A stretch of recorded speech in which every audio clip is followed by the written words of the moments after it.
Salut tout le monde, j'espère que vous allez bien. Aujourd'hui on se retrouve pour le Hardcore Flashback sur Survivor Series 2012. Le show a eu lieu dans la nuit du 18 au 19 novembre 2012 dans la salle Omnisport Bankers Life Fieldhouse à Indianapolis dans l'état de l'Indiana aux États-Unis. Donc avant de passer vraiment au premier match concrètement, j'ai remarqué qu'il y avait des problèmes avec les Survivor Series ces dernières années et celui-ci en fait clairement partie. Donc en me souvenant de Survivor Series 2012, donc on a, comme le montre la jaquette du DVD, on a CM Punk, Ryback et John Cena. Et qui dit ce match-là après le titre de la WWE dit début du Shield. Donc je pense que vous vous souvenez très bien, le début du Shield ça a été quand même un impact très positif et ça a eu un impact comme je l'ai dit. Donc je m'attendais à comme cet impact-là, que le show soit bon du début à la fin. C'est comme celui de l'année passée, Sting a fait ses débuts, sa première apparition à la WWE, donc tout le monde avait surnoté ce pay-per-view et ça m'avait légèrement agacé quand même, parce que pour moi le show ne se résumait pas qu'à Sting.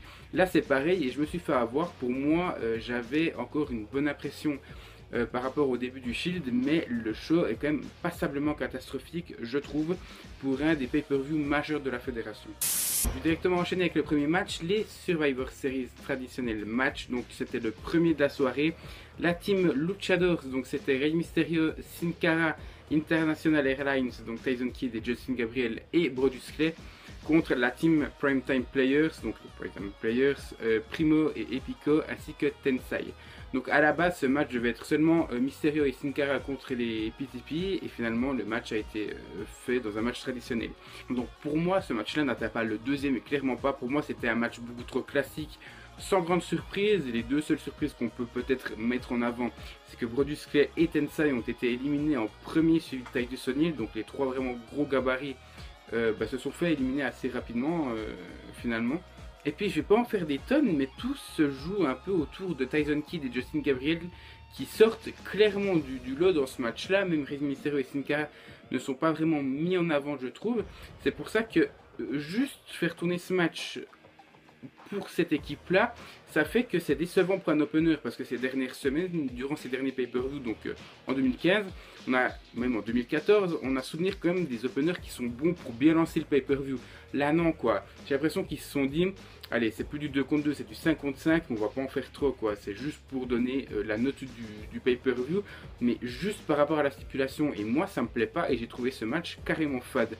Donc qu'est-ce que j'ai mis d'autre? Et j'ai mis oui finalement seul Brodus Clay est éliminé de son équipe, donc l'équipe des Luchadors serait à 4 survivants à la fin du match. Mais pour moi c'est clairement pas assez, je mets 6 sur 10 pour la stipulation en gros. Je vais pas mettre pour le match parce que le match n'est pas si mauvais que ça au fond.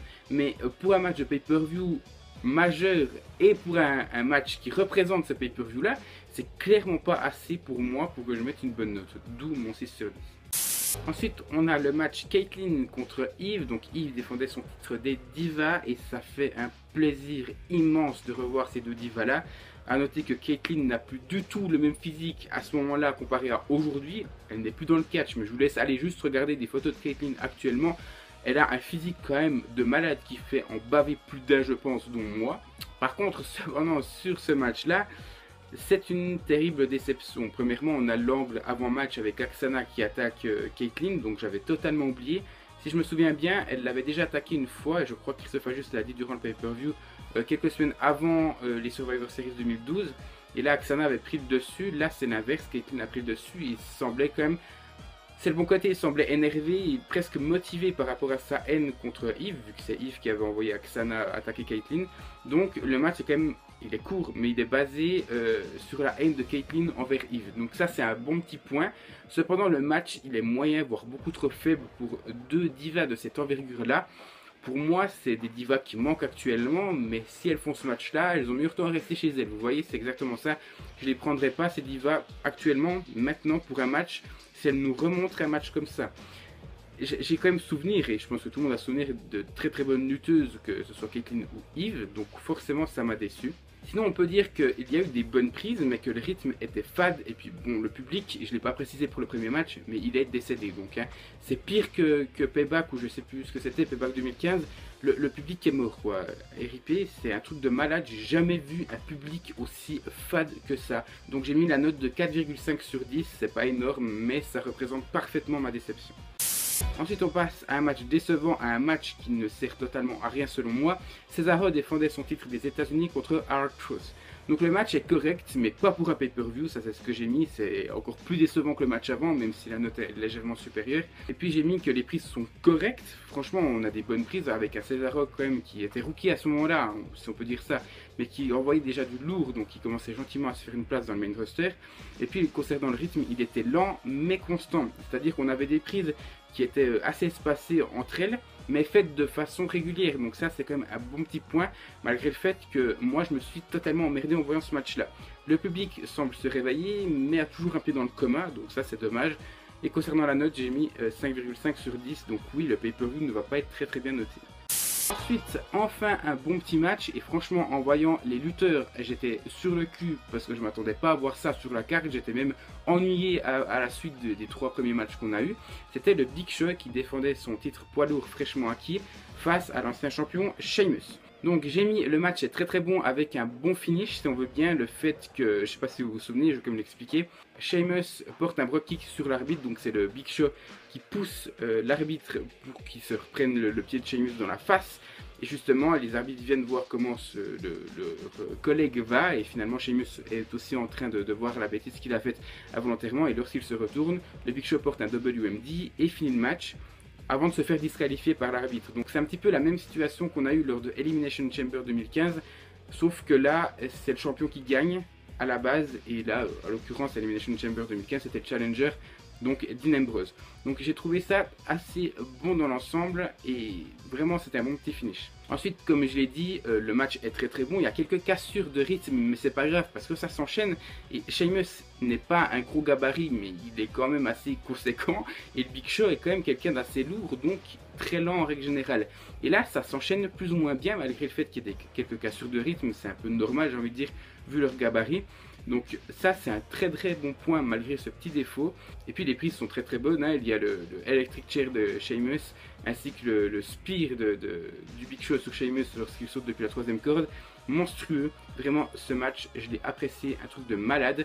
Et puis je ne parle même pas de l'après-match qui est quand même bien violent comme on aime, avec Sheamus qui terrasse le Big Show avec des chaises et lui porte un dropkick sur la rampe d'accès au ring. Vraiment 8 sur 10, c'est le minimum que je puisse noter pour ce match là, qui reste très bon. Comme je l'ai dit, pour un Big Show contre Sheamus. Ensuite, l'avant-dernier match et le second et bien sûr dernier match traditionnel des Survivor Series. Donc la team Folly, donc Randy Orton, la team El No, The Miz et Kofi Kingston affrontaient la team Ziggler qui à la base était la team CM Punk puis la team Alberto Del Rio si je me souviens bien. Donc Alberto Del Rio, Dolph Ziggler, David Otunga, Damien Sandow et Wade Barrett. Donc un match qui fait quand même bien envie sur la carte. Match en tout cas qui est beaucoup plus construit comme j'ai pu le dire que le premier de la soirée, qui était assez catastrophique à mon sens et qui servait juste à combler la carte tout simplement. Donc j'ai mis que le match était assez dingue quand même, bien rythmé comme on aime. Il y a vraiment pas beaucoup de temps mort, il y en a eu quelques-uns mais pas énormément. Autre fait intéressant, le match s'est fait en 2 parties.